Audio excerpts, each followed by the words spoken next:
देशामधली एकंदरीत जी परिस्थिती आहे ती सगळी बघता एकीकडे लोकशाही डुबवण्याचं, दुसरीकडे सर्व क्षेत्रात मक्तेदारी, ज्यात आर्थिक क्षेत्रही दूर राहिलेलं नाही, विद्यापीठं कशी काबीज केल्या जातात आहे, कशी बळकावल्या जातात ते आपल्या सगळ्यांच्या समोर आहे.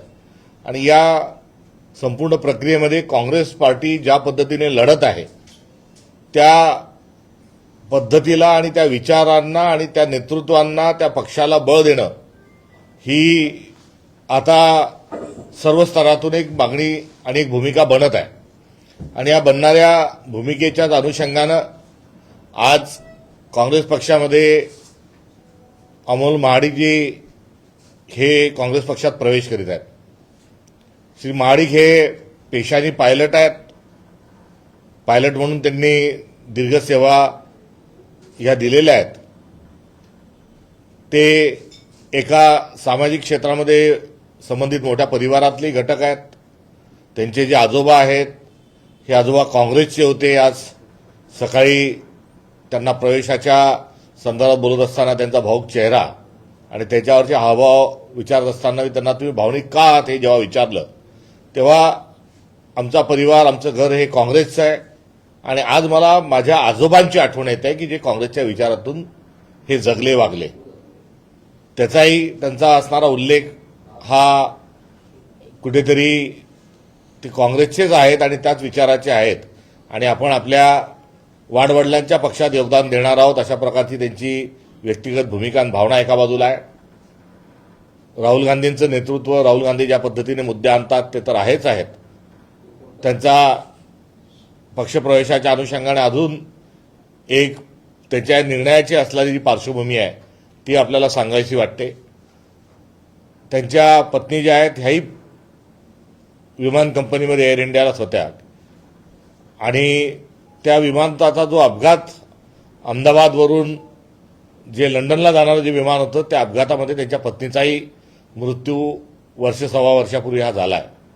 आणि पत्नीच्या मृत्यूनंतर देशाची परिस्थिती, स्वतःचा जो वैचारिक वारसा आहे तो, या सगळ्यांच्या अनुषंगानं त्यांनी आता पूर्ण वेळ काँग्रेस पक्षाचं काम करण्याचा त्यांनी जो निर्णय घेतला आहे त्या निर्णयाचं मी स्वागत करतो.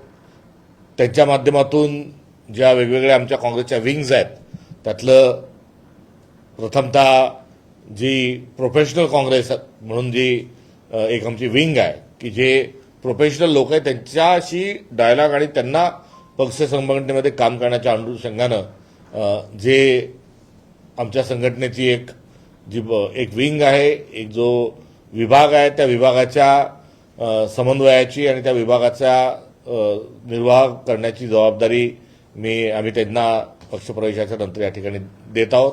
आणि त्यांचा पक्षातला असणारा जो प्रवेश आहे तो लोकशाही विचारांना बळकट करणे, युवकांचे रोजगार आणि जे वाईट आहे त्या सर्वांना त्या विरोधात लढाई लढायची आहे.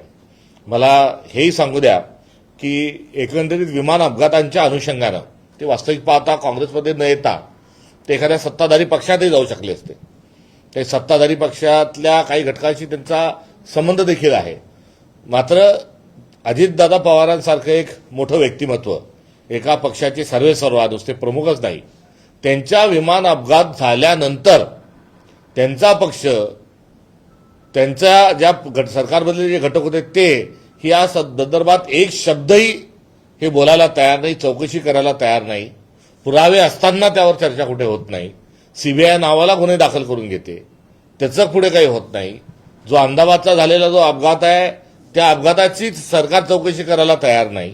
त्यामुळे या विमान अपघातांच्या सर्व एक त्यांना जो भावनिक, जसा आजोबांचा एक भावनिक संदर्भ त्यांनी सांगितला तसा आता त्याच्या परिवारातील मृत्यूनंतर एवढं सगळं असतानाही चुकीला चूक म्हटल्या जात नाही, शासन कुठे होत नाही.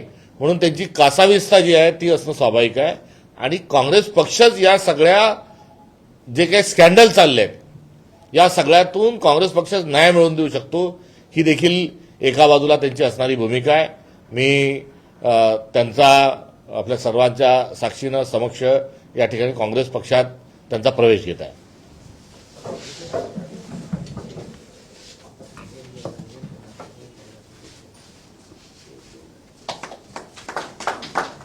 पटकन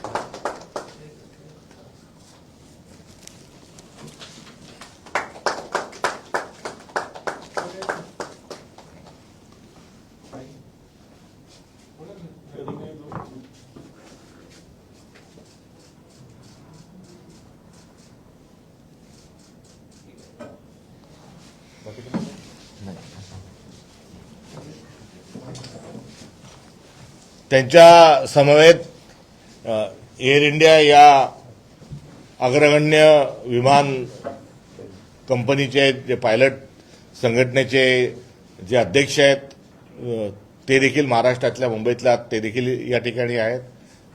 मी त्यांनाच त्यांच्यासोबतचे सहकारी आणि त्यांची मिशन आणि पक्षामागच्या येण्याच्या भूमिकेसंदर्भात त्यांनाच मी सूचना करतो की त्यांनी या ठिकाणी आपलं मत व्यक्त करावं.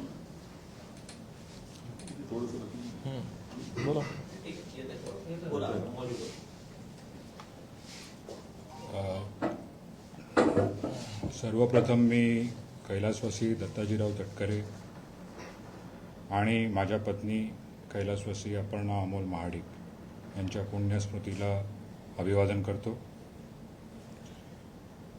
काँग्रेस पक्षाचे ज्येष्ठ नेत्या माननीय सोनियाजी गांधी, काँग्रेस पक्षाचे राष्ट्रीय अध्यक्ष माननीय मल्लिकार्जुन खरगेजी, लोकसभेमध्ये लीडर ऑफ ऑपोजिशन म्हणून जगभर विख्यात असलेला एक तडफदार नेतृत्व राहुलजी गांधी साहेब, प्रियंकाजी व महाराष्ट्र प्रदेश काँग्रेस कमिटीचे अध्यक्ष हर्षवर्धन सपकाळजी, सचिन सावंतजी, या सगळ्यांचं मी मनापासून आभार मानतो आणि त्यांना धन्यवाद देतो की सामाजिक क्षेत्रामध्ये काम करण्यासाठी ज्या क्षणाला मी त्यांना माझी इच्छा व्यक्त करून दाखवली त्याच वेळेला मला आश्वस्त करून काँग्रेस पक्षामध्ये आज जो या ठिकाणी माझा प्रवेश होतोय त्या बाबतीमध्ये मग सामाजिक चळवळ असेल, आपल्या महाराष्ट्रात व देशामध्ये होणारे विविध अपघात आणि त्याच्यातून लोकांची ज्या प्रकारे हानी होते, जाणारे जातात, त्यांचे परिवार मागे राहतात, त्यांच्या मनावरती कुठल्या पद्धतीचा परिणाम होतो हे मी स्वतः अनुभवलेलं आहे. अशा लोकांसाठी काम करण्याचा मानस मी व्यक्त केला आणि त्या अनुषंगाने आज काँग्रेस पक्षाने मला ही संधी दिलेली आहे. जो काही लढा राहुलजींनी आणि सपकाळ साहेबांनी महाराष्ट्रात नव्हे तर पूर्ण राष्ट्रभर उभा केलेला आहे, त्या लढ्यामध्ये त्यांचे हात बळकट करण्यासाठी काँग्रेस पक्ष जी काय जबाबदारी देईल ती प्रामाणिकपणे पार पाडण्याचा पूर्ण प्रयत्न माझ्याकडून निश्चितपणे होईल. धन्यवाद. तुम्ही सुनील तटकरे जे राष्ट्रवादी काँग्रेस पक्षाचे प्रदेशाध्यक्ष आहेत त्यांचे तुम्ही नातेवाईक आहात, खरं तर ते स्वतः एका पक्षाचे बडे नेते आहेत, प्रदेशाध्यक्ष आहेत, तुम्ही त्यांचे भाचे आहात, तर तुम्ही त्यांना सांगितलंय का खरं तर काँग्रेस पक्षामध्ये जातोय म्हणून अशी सगळी प्रक्रिया मी करतोय म्हणून? माननीय सुनीलजी तटकरे हे महाराष्ट्रातल्या प्रमुख नेतृत्वांपैकी एक नेतृत्व आहे. राष्ट्रवादी काँग्रेस पक्षाचे प्रदेशाध्यक्ष म्हणून ते कार्यरत आहेत. घरातले माझे वरिष्ठ आहेत, ज्येष्ठ आहेत, माझे मामा आहेत. समाजामध्ये राजकारणाच्या माध्यमातून काम करण्याचा मानस माझा आहे हे निश्चितपणे मी त्यांना या गोष्टीची कल्पना दिलेली आहे. आणि आता सपकाळ साहेबांनी सांगितल्याप्रमाणे ज्या पद्धतीचं मिशन घेऊन मी काँग्रेस पक्षामध्ये प्रवेश करतोय त्या संदर्भामध्ये लोकांसाठी जनहितार्थ काम करत असताना तटकरे साहेबांची कुठल्याही प्रकारची हरकत असेल असं मला निश्चितपणे वाटत नाही. त्यामुळे त्यांना पूर्वकल्पना देऊनच मी हा निर्णय घेतलेला आहे. त्यांनी तुम्हाला त्यांच्या पक्षात येण्याच्या संदर्भात काही आग्रह केलेला होता का? कारण की नाही, असं आहे की मी गेली 20-21 वर्ष एअर इंडियामध्ये नोकरी करत होतो. मी काय राजकीय क्षेत्रामध्ये नव्हतो किंवा जे काही मी सामाजिक प्रोजेक्ट्स केले ते माझ्या स्तरावरती केले. कुठल्या पक्षाच्या माध्यमातून किंवा पक्षाचं सदस्यत्व घेऊन मी केलेलं नाही आहे. परंतु गेल्या वर्षी एअर इंडिया 171चा जो क्रॅश झाला आणि त्याच्यामध्ये माझ्या पत्नीचा जो दुर्दैवी मृत्यू झाला आणि त्यानंतर वर्षभर ओलांडून सुद्धा कुठल्याही पद्धतीची इन्व्हेस्टिगेशन रिपोर्ट बाहेर आलेला नाही आहे. कुठल्याही प्रकारची माहिती जे अफेक्टेड विक्टिम्स आहेत त्यांच्या परिवारांना दिली गेलेली नाही आहे आणि त्याबद्दलची असलेला जो एक साशंकता किंवा एक इमोशनल डिस्टर्बन्स किंवा एक राग जो आहे तो अर्थातच पाहायला गेलं तर अँटी एस्टॅब्लिशमेंट आहे. आणि ज्या पद्धतीचा लढा मी मगाशी सांगितल्याप्रमाणे राहुलजींनी आता नीट पेपरफुटी प्रकरणामध्ये दिल्लीमध्ये दिला आणि तशाच प्रकारचा लढा सपकाळ साहेबांनी महाराष्ट्रामध्ये दिला. काँग्रेसच्या इतर नेत्यांनीही त्याच्यामध्ये ॲक्टिव्ह सहभाग घेतला. त्याच्यातून प्रेरणा घेऊन मी हा निर्णय या ठिकाणी घेतला. अमोली, जसं तुम्ही म्हणालात की मात्र त्यांच्या मनावरती खोल जन्म होता. तुम्हाला काय वाटतं उस्मानाबाद प्लेन क्रॅशमध्ये घातपात आहे अशी काही शंका आहे? जोपर्यंत एअरक्राफ्ट इन्व्हेस्टिगेशन ब्युरोचा रिपोर्ट बाहेर येत नाही तोपर्यंत मला याविषयी भाष्य करता येणार नाही. अजूनही आम्ही सगळे पेशंटली त्या रिपोर्टचा वाट बघत आहोत. लवकरात लवकर सत्य बाहेर यावं याची आशा आणि अपेक्षा मी बाळगतो. परंतु विमान अपघाताची ही पहिलीच दुर्घटना नाही. यापूर्वी देखील अनेक विमान दुर्घटना झाल्या.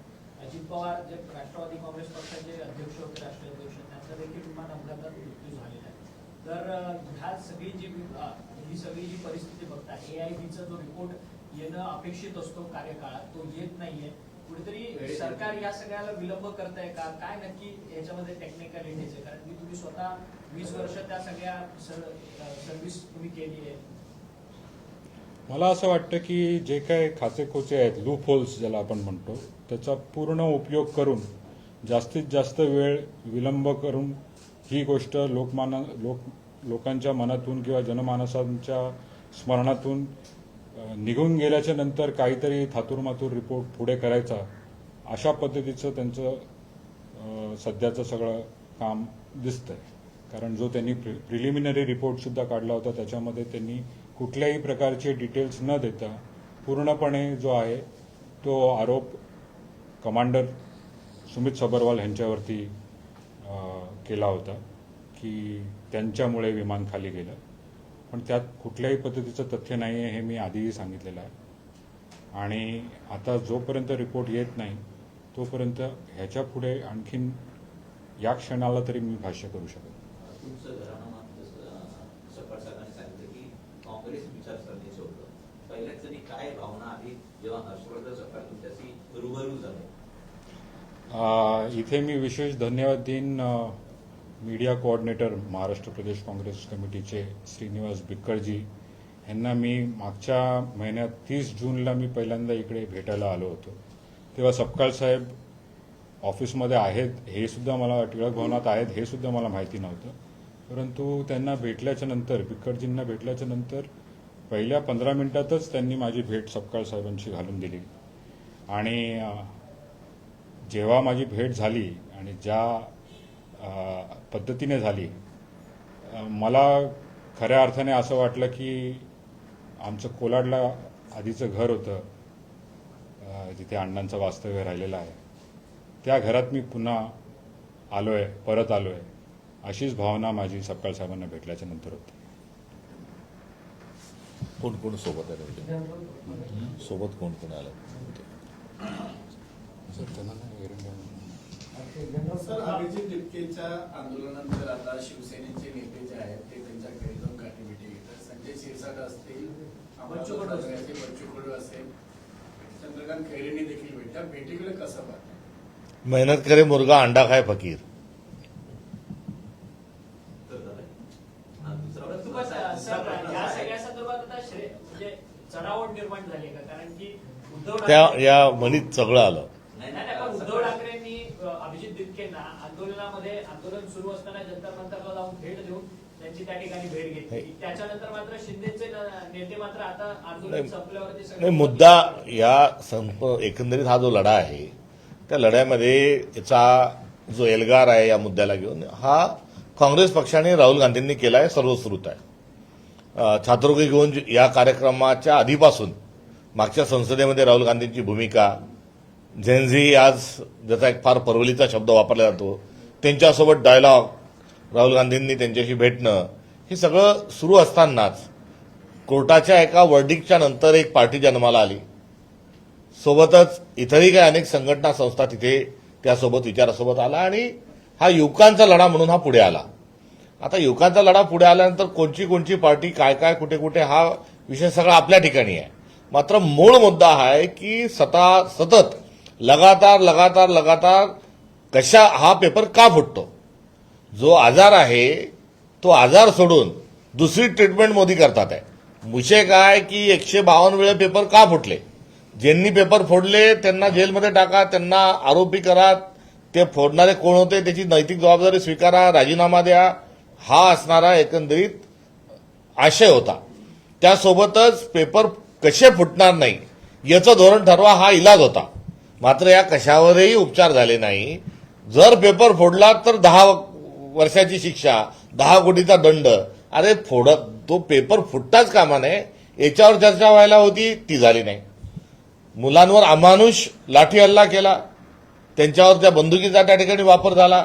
त्या संदर्भामध्ये गृहमंत्र्यांनी माफी मागायला पाहिजे होती. ज्या पोलिसांनी बेछूट अमानुष लाठी हल्ला केला, मुलींचा विनयभंग केला, त्यांना कारवाई करून त्यांना निलंबित नाही तर बडतर्फ करायला पाहिजे होतं. तेही कुठे झालं नाही. म्हणजे पुन्हा पेपर फुटतो. त्याच्यातले जे कल्प्रिट आहेत ते जेलमध्ये गेले नाही. पेपर पुन्हा फुटणार नाही याची दक्षता घेण्याच्या अनुषंगाने काही झालं नाही. गृहमंत्र्यांनी माफी मागितली नाही. हा एकंदरीत मूळ विषय आहे. आणि त्यामध्ये जे विधेयक घेऊन आले त्या विधेयकाला विरोध किंवा समर्थन दोन्ही करणं यासाठी चुकीचं आहे. आणि ते हास्यास्पद यासाठी आहे की सतत बार बोलो, लगातार बोलो, झूठ बोलो असं सांगत मोदीजी जे तत्वज्ञान त्यांनी घेऊन आले होते त्याचाच पुनर्वापर या ठिकाणी कुठेतरी झाला. मूळ मुद्दा ही व्यवस्था कॅप्चर केली आहे. संघाचेच कुलगुरू बसवल्या गेलेले आहेत. संघाच्याच भाजपच्या जवळच्या लोकांना त्यामध्ये प्रवेश मिळाला पाहिजे, त्या क्लासेसमधून पैसे आले पाहिजे. हे जे रॅकेट आहे ते रॅकेट उद्ध्वस्त करण्याच्या अनुषंगाने सरकारने काहीही केलं नाही. आणि आताही हे विधेयक मंजूर झालं म्हणजे आता काहीतरी फार चमत्कार होईल असंही अजिबात होणार नाही. या विधेयकामुळे काहीही फरक होणार नाही. कारण चोरी करणारा चोर हाच त्या परीक्षेवरचा नियंत्रक आहे आणि याच्याही पुढे तो पेपर फोडत राहील. ही असणारी एकंदर परिस्थिती आहे. त्यामुळे हा उठाव हे एकंदरीत निर्माण झालेलं जे वातावरण आहे या वातावरणातून योग्य त्या निष्कर्षापर्यंत सरकारला घेऊन जाणं हे तुमचं आपलं सर्वांचं कर्तव्य आहे. त्यामुळे या पार्टीच्या या माणसाला कोण गेलं भेटलं हा विषय जरूर राजकीय दृष्टिकोनातून कुठेतरी त्याचा रिलेव्हन्स आहे. मात्र अशा निर्णायक वेळेला आपण जर चुकलो तर येणारं भविष्य आपल्याला माफ करणार नाही. विद्यार्थ्यांच्या परीक्षा फुल प्रूफ या झाल्या पाहिजे. या अनुषंगानं नियम बनवणं, कायदा बनवणं, व्यवस्था बनवणं, विकेंद्रित स्वरूपाची रचना करणं, त्या ठिकाणी चांगले लोक बसवणं हे आपल्याला सरकारकडून करून घेतलं पाहिजे. त्यामध्ये देश म्हणून आपण कुठे कमी पडतोय का हा विचार यावेळेस या सर्व वातावरणात केला पाहिजे असं आम्हाला वाटतं. गेल्या काही दिवसांपासून पंतप्रधान नरेंद्र मोदी हे सेल्फी व्हिडिओज टाकून युवकांना आकर्षित करण्याचा प्रयत्न करताना पाहायला मिळतात. त्यावरती अभिजित दिपकेंनी खरं तर टीका केली आहे. देशाच्या भविष्यापेक्षा मोदींची त्वचा जास्त चमकते म्हणून. रात्रभर त्यांना झोप लागत नाही. त्यांना ते सतत फार डिस्टर्ब असतात आणि त्यातून त्यांना झोप येत नसल्यामुळे ते रात्री उठून व्हिडिओ बनतात असं एकंदरीत निदर्शनास येत आहे. परंतु भाजप आणि शिवसेनेमध्ये संघर्ष वाढल्याचं पाहायला मिळतंय. अभिजित दिपके म्हणतात देशाच्या भविष्यापेक्षा मोदींची त्वचा चमकते म्हणून. त्याचं राज जे काही असेल नसेल ते मोदींना विचारलं पाहिजे. त्यांची तुकतुकणारी जी कांती आहे ती कोणत्या साबणामुळे आहे का काही कोट्यावधीचं दररोज काही कोटीचे ते मशरूम खातात त्याच्यामुळे आहेत अशी पण एक जी गॉसिप आहे त्याचाही खुलासा या निमित्तानं झाला पाहिजे. किंवा ते कोणते सौंदर्य प्रसाधनं वापरतात, त्यांचे ब्युटिशियन कोण आहे या दृष्टिकोनातून देखील देशाला आता एक उत्सुकता निर्माण झालेली आहे. कारण न खाऊंगा न खाने दूंगा, 15 लाख हर किसी के खाते में डालूंगा, हर साल 2 करोड़ नौकरियां दूंगा, 100 स्मार्ट सिटी बनाऊंगा वगैरे वगैरे वगैरे असं सगळं जे सांगितलं त्यातलं काही न झाल्यामुळे हे अनावश्यक जे प्रश्न आहे आता हे ऐरणीवर आलेले आहेत. निदान याचं तरी समाधान मोदीजींनी करावं म्हणजे मिळवले. सर, भाजप आणि शिवसेनेमध्ये संघर्ष झाल्याचं निर्माण होत असताना पाहायला मिळतंय. पुण्यात देखील शिक्षण समितीसमोर शिवसेनेने आंदोलन केलंय. ठाण्यात क्लस्टरला भाजपाने विरोध केलेला आहे आणि एसटी मंडळाचा जो निधी आहे तो रोखण्यात आलेला आहे अर्थखात्याकडून. याकडे कसं पाहता? कौन बनेगा मुख्यमंत्री ही जी क्विज चालू आहे त्याचे सगळे हे पडसाद आहेत. मनोज जरांगे पाटील परत एकदा उपोषणाच्या तयारीत आहेत. 28 ऑगस्ट पर्यंत त्यांनी अल्टिमेटम दिलंय शासनाला. यापूर्वी एकदा मुंबईच्या वेशीवरून ते परत गेले, 3दा. दुसऱ्यांदा आझाद मैदानातून परत गेले, पुन्हा आले. आता इजाबिजा तिजा झाल्यानंतरही जर या सरकारने त्यांना वटाण्याच्या अक्षदा त्यांच्या मागण्यांना जर लावल्या असतील तर हे गंभीर आहे. आणि या सगळ्या पार्श्वभूमीवर कोणी कोणी केव्हा केव्हा काय काय आश्वासनं दिली होती ही सगळी एकदा पब्लिक डोमेनमध्ये येऊ द्या. आणि याच्या आधी हे 3 खोटं बोलले होते की काय लांडगा आला रे आला अशी परिस्थिती जी आहे झालेली आहे की काय, आज याचा खुलासा हा कुठेतरी होणं अपेक्षित आहे. मुळात आता जातीनिहाय जनगणना सुरू आहे आणि जातीनिहाय जनगणना सुरू असताना सरकार सहजतेने या आरक्षणाचा प्रश्न हा मिटू शकतं. मात्र सरकारजवळ राजकीय इच्छाशक्ती नाही. किंबहुना काँग्रेस पक्षांनी मराठा समाजाला दिलेलं जे आरक्षण होतं, जे कोर्टामध्ये ज्याच्यामध्ये एक वाद उपस्थित झाला होता, इम्पिरियल डाटा वगैरे वगैरे ज्या काही बऱ्याचशा अडचणी त्याच्यामध्ये समोर आल्या होत्या, या सरकारने त्याच आरक्षणाचा जर पाठपुरावा केला असता तर केव्हाच हे आरक्षण हे मिळून गेले असते. मात्र देवेंद्र फडणवीसांचा जो कावा आहे तो हा 2 जातींमध्ये 2 प्रवर्गामध्ये भांडणं लावण्याचा आहे. हिंदू मुस्लिममध्ये त्यांचा हातखंडा आहेच. मराठा ओबीसी ही देखील लढाई त्यांनी लावली. ओबीसी विरुद्ध व्हीजीएनटीची लढाई त्यांनी लावली. व्हीजीएनटी विरुद्ध आदिवासीची लढाई लावली. आणि सर्व जे प्रश्न आहेत हे रेंगाळत ठेवणे आणि एकमेकांच्या जातीविरुद्ध धर्माविरुद्ध लढाई करणे ही त्यांची मोटस ऑपरेंडी आहे. मंत्रिमंडळ आल्या भाजपच्या पहिल्या मंत्रिमंडळात पहिल्या कॅबिनेटमध्ये पहिली सही ही धनगर आरक्षणावर होणार होती. आतापर्यंत शेकडो 100पेक्षा अधिक झाल्या. मात्र तो जसा प्रश्न प्रलंबित ठेवलाय तसाच हा देखील ठेवलेला आहे. मात्र या निमित्तानं, कारण हा एक फार मोठा महाराष्ट्रातला प्रश्न आहे, या निमित्तानं या सरकारला आमची जी वारंवार जी विनंती होती, मागणी होती ती पूर्ण करावी. ती म्हणजे जनगणना सुरू आहे, यामध्ये जातीचा कॉलम ताबडतोब टाका, जातनिहाय जनगणना करा. आणि एकदा जातनिहाय जनगणना झाली की सर्व जातींचे आरक्षणाचे जे प्रश्न आहेत ते आपसूक सुटल्याशिवाय राहणार नाही. हा राहुल गांधींचा जो पॅटर्न आहे, हा जो तेलंगणाचा जो पॅटर्न आम्ही त्या ठिकाणी सिद्ध केला, हा त्यांनी आता तरी ऐकावा.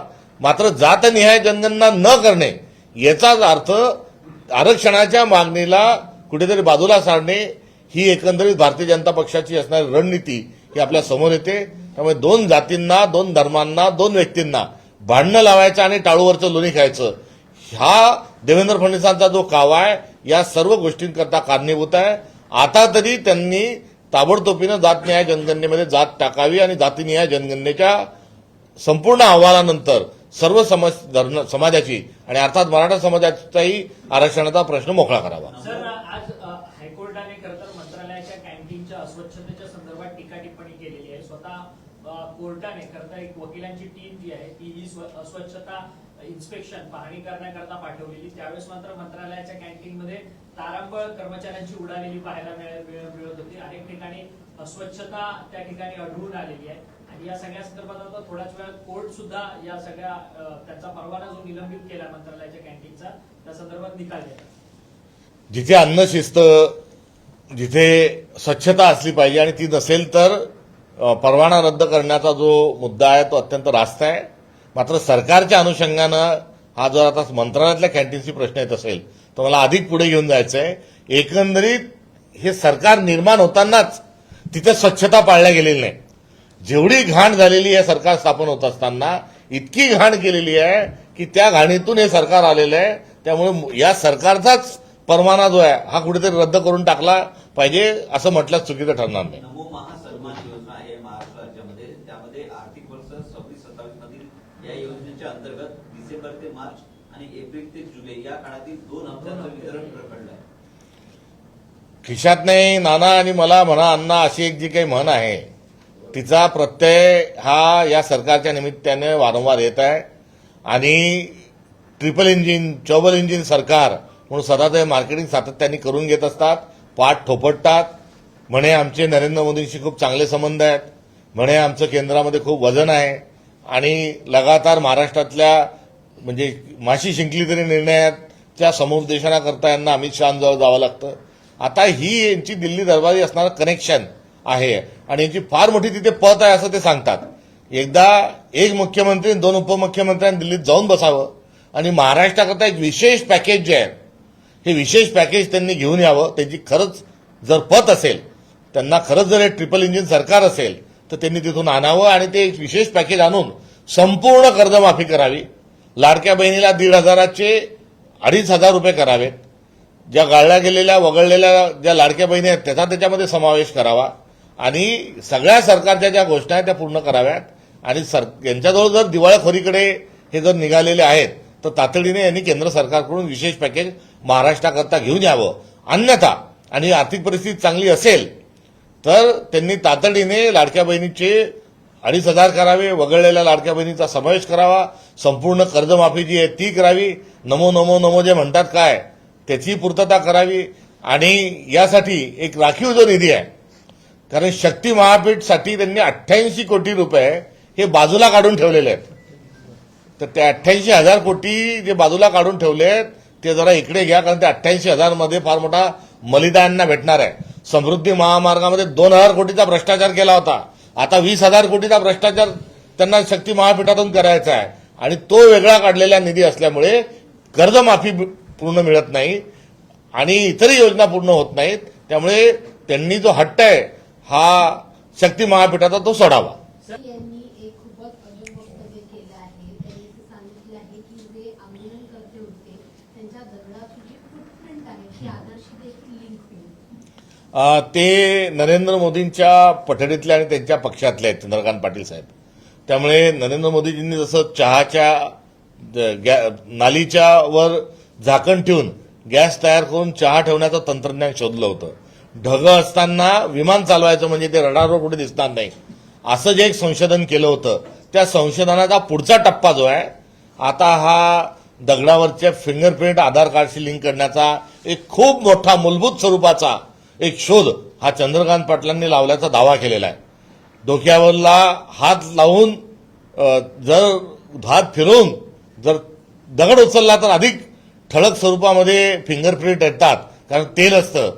हा देखील एक कुठेतरी त्यांचा एक पेपर आहे. त्यामुळे एकंदरीत त्यांचं संशोधन बघता त्यांना नोबेल अवॉर्ड मिळण्याच्या अनुषंगानं महाराष्ट्राच्या मंत्रिमंडळाने त्यांचं नाव हे नोबेल पारितोषिक निवड समितीकडे पाठवावं. एक मूलभूत स्वरूपाचा सिद्धांत बद्दल त्यांना एक पुरस्कार हा कुठेतरी दिला गेला पाहिजे. सर, ईश्वरपूरचे नगराध्यक्ष होते आनंदराव मलंगुडे, त्यांची खरं तर त्यांना अपात्र करण्यात आलेलं होतं. त्यांनी अनधिकृत बांधकाम वगैरे केलेलं या सगळ्या प्रकरणासंदर्भात त्यांच्यावरती ही कारवाई करण्यात आली. परंतु जयंत पाटील ज्यावेळेस मुख्यमंत्री उपमुख्यमंत्र्यांची भेट घेतली त्यानंतर आता मात्र नगराध्यक्षाचं जे अपात्र केलेलं होतं ती कारवाई मागे घेण्यात आलेली आहे. या सगळ्या गोष्टीला कशा बघतात? तुमच्या मित्रपक्षाच्या नेत्यांकडनं वारंवार भेटीगाठी होतात. भेटीगाठी हा आपल्या ठिकाणचा विषय आहे. मात्र मूलभूत स्वातंत्र्य मिळाल्यानंतर आपण संविधानाला अभिप्रेत भारत घडवायच्या जेव्हा गोष्टी केल्या तेव्हा संस्था ज्या आहेत त्या मोठ्या झाल्या पाहिजे. संस्थानिक नाही, संस्था ज्या आहेत म्हणजे सरकारमधले मंत्री नाही तर संस्था म्हणजे हायकोर्ट, सुप्रीम कोर्ट, न्यायप्रणाली ही इन्स्टिट्यूट आहे, ईडी जी आहे, सीबीआय जी आहे, तर या संस्था ज्या आहेत त्या त्यांनी स्वतंत्ररित्या काम केलं पाहिजे कुठल्या अभिनयाशिवाय आणि सोबतच राजकीय कुठल्याही हस्तक्षेपाशिवाय त्यांनी काम करावं ही अपेक्षा आहे.